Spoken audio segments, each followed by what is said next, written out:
తెలివిగలడు చంద్రబాబు, బుర్ర ఉండోడు, నీకు బుర్ర లేదు, తెలివి తక్కువడివి, అందుకని నేరస్తులు బుధన వేసుకుంటున్నావు.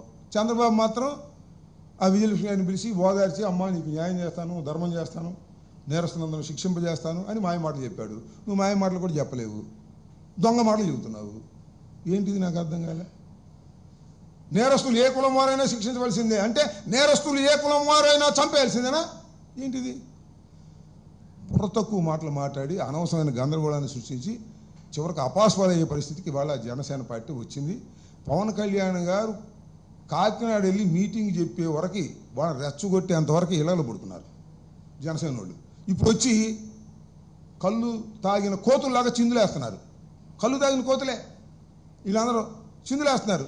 20వ తారీఖున పవన్ కళ్యాణ్ గారు వెళ్ళి మాట్లాడరా మీరెవరు, నేనే మాట్లాడాలా అని వాళ్ళు గద్దించాడు. అదే మన పవన్ కళ్యాణ్ గారు తిడుతున్నారా, మనం ఇక చిందు వేయాలని చిందులేస్తున్నారు.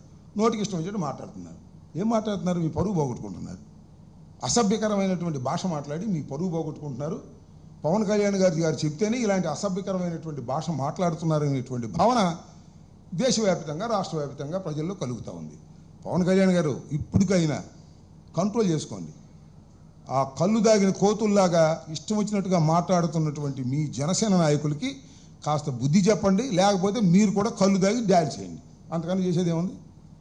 దుర్మార్గంగా మాట్లాడుతూ ఉన్నారు. మాకేంటి చెప్పండి?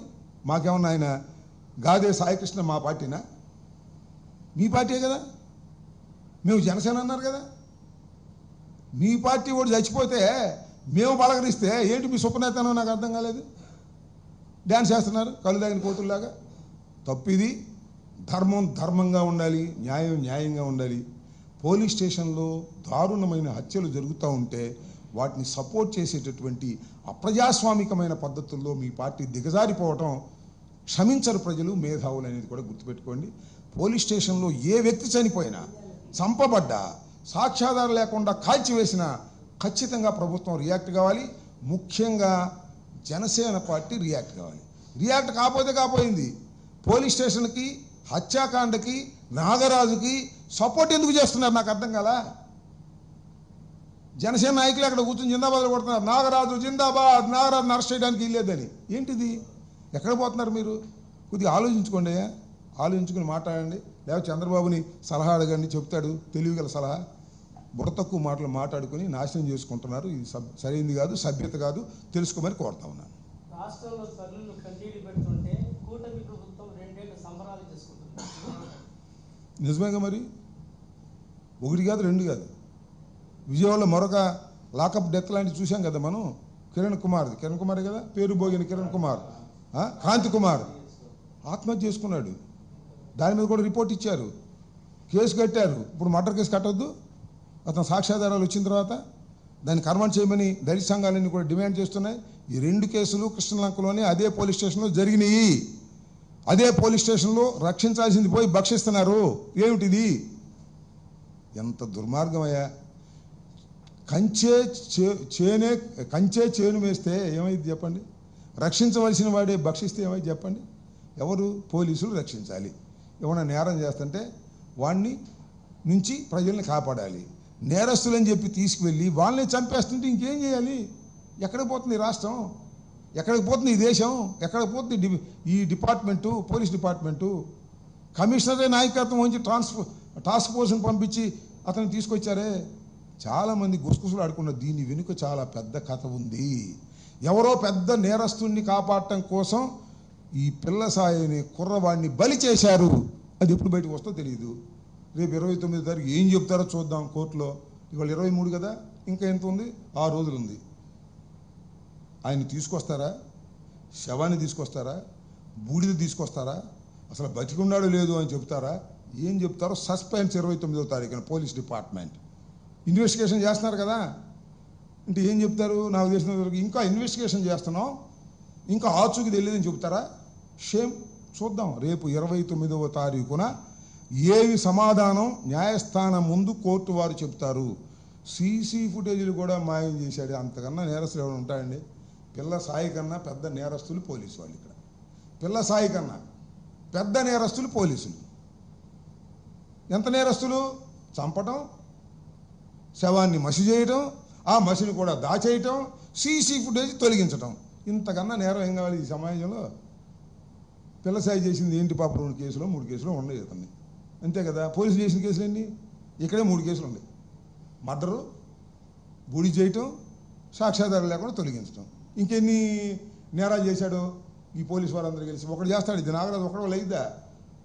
నాగరాజు ఒక్కడి వల్లే పోలీస్ స్టేషన్లో సీసీ కెమెరాలోని ఫుటేజ్ని తీయటం నాగరాజు ఒక్కడి వల్లే అవుతుందా? చెప్పండి నాకు. అఫ్ కోర్స్ ఈ may be station house officer, రావాలి కదా, టెక్నీషియన్ రావాలి కదా, వాడిని పిలుచుకు రావాలి కదా. చాలా ఘోరంగా ఉంది ఈ వ్యవహారం. ఈ సిట్ అనేది నేరస్తుల్ని కాపాడడానికి మాత్రమే పనిచేస్తుంది అనేది నేను ఆరోపిస్తున్నాను. దానికి సమాధానం చెప్పవలసిందిగా కూడా ఈ రాష్ట్ర ప్రభుత్వాన్ని, హోంమంత్రి గారిని, హోంమంత్రి కావాలని కోరుకుంటున్నటువంటి పవన్ కళ్యాణ్ గారిని కూడా దీనికి సమాధానం చెప్పమని చెబుతున్నాను.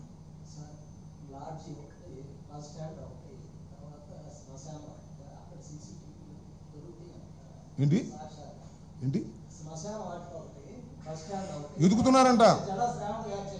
ఇవాళ పేపర్లో నేను చూసా, పోలీస్ స్టేషన్లో పోతే, రక్షక భట నిలయంలోనే పోతే ఇంకా రోడ్డు మీద ఎందుకుంటాయా? హోటళ్ళు ఎందుకుంటాయా? శ్మశానాలు ఎందుకుంటాయా? ఎక్కడ ఉండవు. సాక్ష్యాధారాలే దొరకనటువంటి కేసుగా ఇది రూపుదిద్దుకోబోతుంది. సాక్ష్యాధారాలు దొరకనందువల్ల మేమేం చేయలేకపోయామని చెప్పేటటువంటి పరిస్థితికి రేపు 29వ తారీఖు రాబోతుంది అనేది నాకు అనుమానంగా ఉంది. పోలీస్ స్టేషన్లోనే, రక్షక భట నిలయంలోనే సీసీ ఫుటేజ్ లేకపోతే ఇంకా శ్మశానంలో ఏమంటుంది? బూడిదే. రోడ్డు మీద ఏమంటుంది? బూడిదే. అదేదో 302 హోటల్లో ఏముంటుంది? బూడిదే. అది ప్రైవేట్ది. వాడు ఏం చేస్తాడు? తీసేసాను అంటాడు. వాడిని కాదంటానికి ఏముంది? కానీ పోలీస్ స్టేషన్లో సీసీ ఫుటేజ్లు 18 మాసాల వరకు భద్రపరచాలని సుప్రీంకోర్టు డెసిషన్ ఉన్నా కూడా ఎందుకు తొలగించారు? ఇది కీలకమైంది కదా. దీనికి సమాధానం చెప్పాల్సిన బాధ్యత లేదా ప్రభుత్వానికి? సో ఇదంతా కూడా మసిబూసి మారేడికాయ చేస్తున్నారని మొట్టమొదటి చెప్పాను. ఇప్పుడు దానికి ఆధారాలతో చెప్తున్నాను, అర్థం చేసుకోమని ప్రజలను అడుగుతున్నాను. సిబిఐ విచారణ తప్ప, లేదా ఎన్ఐఏ విచారణ తప్ప రెండో మార్గం ఈ కేసుకు లేదు. ఓకే.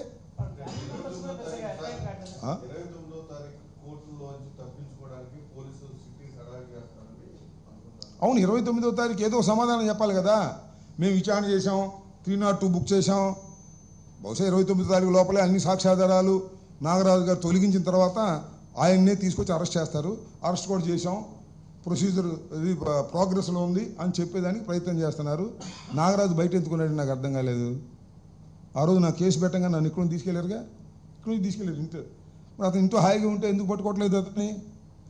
అంటే అతన్ని పట్టుకుంటే, అతన్ని విచారిస్తే చాలామంది హయ్యర్ లెవెల్ ఆఫీసర్ల పేర్లు చెబుతాడు.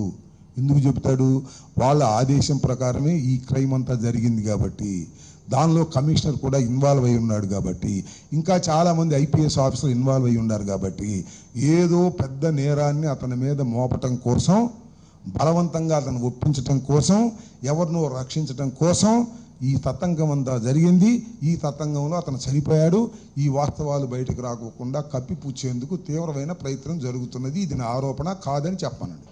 అసలు ఇంతవరకు ఎప్పుడైనా మీరు చూశారు కదా, చాలా కేసుల్లో దొంగతనం జరిగితే ఎస్పీ వచ్చి మాట్లాడతాడు, అయ్యా దీని మీద విచారణ జరుపుతున్నాం, 2 టీములు వేసాం, 3 టీములు వేసాం అని చెప్తారు. దీనికి ఇంతవరకు మాట్లాడేవాడును? హోంమంత్రి మాట్లాడలా, డీజీపీ మాట్లాడలా, కమిషనర్ మాట్లాడలా, పోలీస్ డిపార్ట్మెంట్ నుంచి ఎవరైనా మాట్లాడారా? ప్లాస్టర్ వేసేస్తున్నారు పోలీసులు. ఎందుకు? వాస్తవాలు చెబితే భయంకరంగా ఉంటాయి కాబట్టి, ఆ వాస్తవాలని రూపుమాపేటటువంటి ప్రయత్నం చేస్తున్నారు కాబట్టి. ఎలా సాక్ష్యాధారాలు లేకోకుండా సీసీ ఫుటేజ్లన్నీ కూడా తీసేసి అప్పుడు చెబుతారు నిజాలు.